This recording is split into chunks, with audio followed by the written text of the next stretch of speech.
Welcome back to our YouTube channel. In this video, I will show you how to fix Microsoft not showing verification code. Alright, so this will be a full guide to this, and please watch this to the end. So as you can see, we are on this website over here, and we shall be looking at the full guide to this. First and foremost, you need to understand what could be the cause of this.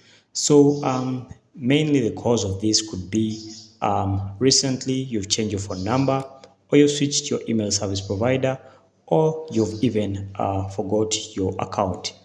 All right, so quickly how to troubleshoot. Log into your Microsoft account settings and then double check the phone number. So check well if the phone number you've sent is correct, okay? And then resend the email verification.